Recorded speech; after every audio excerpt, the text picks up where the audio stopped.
O Conselho Tutelar de Uberaba foi acionado em uma escola estadual depois que uma adolescente de 13 anos disse ter sido vítima de estupro. O suspeito teria amarrado e tampado os olhos da vítima para cometer o crime. E ele fez tudo isso na presença de um outro homem. O caso bárbaro registrado na cidade de Uberaba, o Rafael Ribeiro tem mais informações para a gente dessa história. E, inclusive, não teria sido a primeira vez que essa menina foi abusada pelo mesmo criminoso.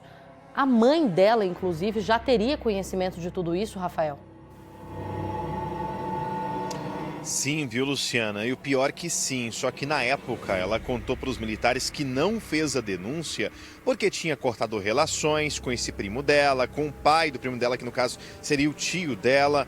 E aí ela resolveu mudar até de cidade para abafar o caso. Só que a situação veio à tona, Luciana, depois que essa menor, essa criança, de 13 anos, estava na escola e contou toda a situação para as amigas. Ela contou que uma noite voltava com um primo de 24 anos e que no carro os abusos aconteceram. Toda a situação então chocou essas amigas. A diretora foi chamada, a diretora também não deixou impune, viu, Luciana?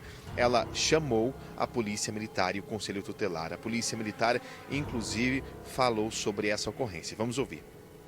Nós recebemos do próprio colégio que, ao tomar ciência, a direção já comunicou tanto a Polícia Militar como o Conselho Tutelar.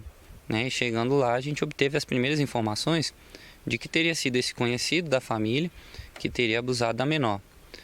Sabendo aí dessa situação, a Polícia Militar fez o contato na residência da genitora, onde ela foi até o colégio e nos passou as informações de quem seria o autor com a residência. Nesse momento, uma equipe lá de Delta fez o deslocamento na residência e efetuou a prisão do autor. Na sequência, houveram aí conversas de que já teria acontecido em outro momento abusos por parte desse autor para com a menor, de modo que quando ela tinha 8 anos já teria acontecido a primeira vez. Nessa vez, o autor teria deslocado de Delta para Uberaba, encontrado a menor na rua e puxou ela para dentro de um carro. Nesse momento ela conseguiu visualizar que era o autor e que teria mais um autor dentro do veículo. Antes disso, logo após ela foi vendada. Então ela não viu mais nada. Ela foi levada para uma residência. Nessa residência, ela foi colocada em um quarto e lá passaram a mão nela. Ela não viu se o outro autor participou, porque ela teria pouca visibilidade por conta da venda, mas ela disse que esse autor permaneceu na residência enquanto aconteciam os atos. Após a liberação dela, o autor meio que ameaçou ali a vítima, dizendo que mataria os pais dela se ela comentasse com alguém. Ela só veio a contar mesmo por conta de conversas aí no colégio com as amigas, e as amigas a encorajaram a levar o fato para a direção, que tomou aí a ciência e comunicou tanto a Polícia Militar como o Conselho Tutelar. Luciana, essa menor ela foi levada para o hospital, onde passou por exames que serão anexados então em um inquérito policial. Esse caso possivelmente deve seguir em segredo de justiça por se tratar de uma menor. A gente aguarda a apuração desse caso e destaque, viu, Luciana? Só se sentiu encorajada porque conversou, desabafou toda a situação para as amigas e a diretora da escola não deixou impune, o que reforça ainda mais a importância de realizar a denúncia, viu, Luciana? Eu volto com você.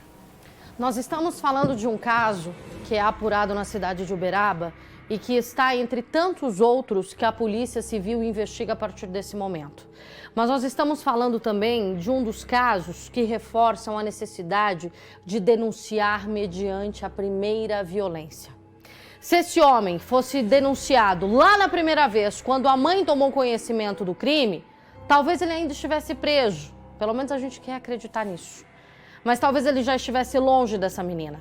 E ele não foi penalizado pela primeira ação criminosa, do qual a família tinha conhecimento, se manteve livre, continuou solto e abusou novamente da mesma vítima. Então é um histórico de violência que se repete pela omissão. Eu não acredito que essa mãe tenha feito isso por não acreditar na filha, ou num lapso de irresponsabilidade, não. Eu acredito que essa mãe tenha feito isso de tirar do convívio, de cortar do convívio, achando que naquele momento fosse a melhor solução. Eu não vou julgar essa mãe, mas eu vou dizer para as outras mães: não deixem passar. Mediante qualquer situação de abuso, qualquer suspeita de abuso, procure a polícia. Um criminoso sexual é um predador.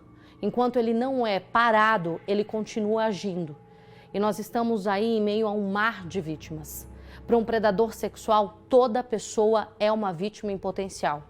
E se nós não denunciarmos e a polícia não conseguir prendê-los, nós vamos aumentar o número de vítimas, sendo que essa responsabilidade de dar um stop na ação desses bandidos também é nossa. Então, não deixe passar. Não adianta se mudar, não adianta cortar relações, não adianta fazer nada disso numa tentativa desesperada de preservar a sua filha, o seu filho, aquela pessoa que foi vítima. A gente preserva a vítima denunciando o agressor, fazendo com que ele seja preso, com que ele seja culpado, que ele seja condenado e que ele pague a pena pelo crime que cometeu. E dando todo o amparo, claro, a essas vítimas que têm coragem de denunciar. Eu peço a você que acompanha o Cidade que coloque essa família nas suas orações, porque hoje eles precisam e muito do nosso amor.